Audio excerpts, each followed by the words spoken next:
if people fully grasp how well Carlton Davis had played really for the whole season, especially since week 4 against Seattle. Was one of the best cover corners in the NFL. And beyond that, was playing physically, violently in the run game. And his shoes are huge to fill. But if anyone can do it and play with the same swagger, it's definitely Amik Robertson, who is 5'9", but plays like he's 6'9", and is here for it. You know, we were asking him. Actually, I asked him last week, just kind of serendipitously, fortuitously, about how his role has changed here from a more outside corner in Vegas to the slot corner in Detroit. And he was like, look, man, if I get a chance to go outside, I want the smoke. I want to go against the best every time that I take the field, whether it's Justin Jefferson or others, or Keenan Allen. Yeah, exactly. And he said, look, man, like I tell him every time, you're going to have to kill me to stop me. You're going to have to kill me. And I just think that he has the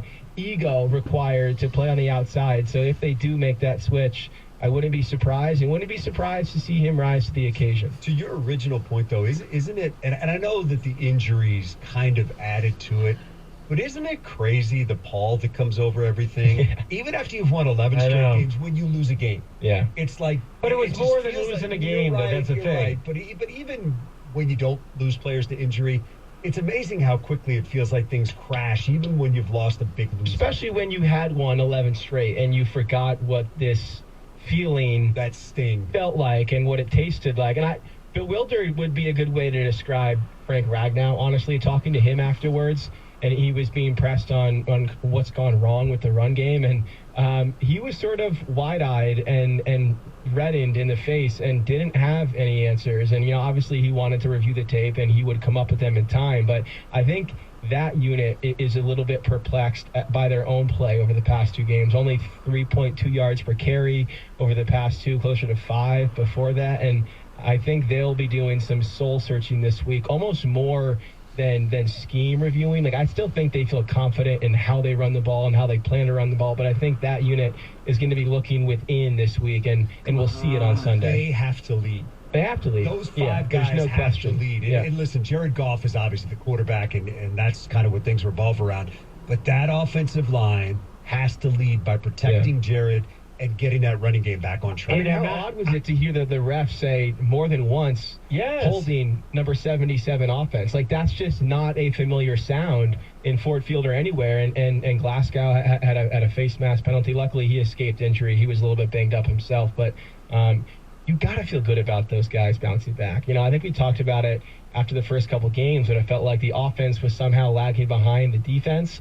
And it was almost reassuring because you knew they would regress to the mean and to their own positive mean. The same thing has to happen here in the next 3 weeks. And I do think Ragnow's hurting. Everybody I know is hurting, but he does. I'm hurt. Doesn't he look like he's hurting a bit? Like he's not playing the way he normally He's been hurt for 6 years. No, I know. I just think those guys I think everybody that plays in the trenches is beat up right now. Another reason why that one seed is so crucial. Oh my God, is it? I do think that if you look at this thing in a couple of weeks and they're still in the 3s for rushing, it's a problem. That's scary. You got to get back to being able to run the ball, control the ball, and then let Jared. Man, it's so beautiful when they're running it and Jared has the play action and just comes up firing. That's when this offense just clicks. Yeah. 248-539-9797. Lions Review Dan on Dan Crime coming up next. 97.1 The Ticket.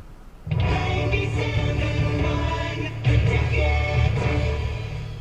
BetMGM is making Lions fans roar all season long with their second chance offer. Place a first touchdown score bet in any game. If your pick doesn't score first but does score the second touchdown, you'll get your stake back in cash. Get second chances during the entire football season only with BetMGM. See BetMGM.com for terms. 21 plus only. Michigan only. Subject to eligibility requirements. Rewards are non-withdrawable bonus bets that expire in 7 days. Gambling problem? Call 1-800-GAMBLER for confidential help. At Comerica Bank, we're creating opportunity for small businesses to make it big.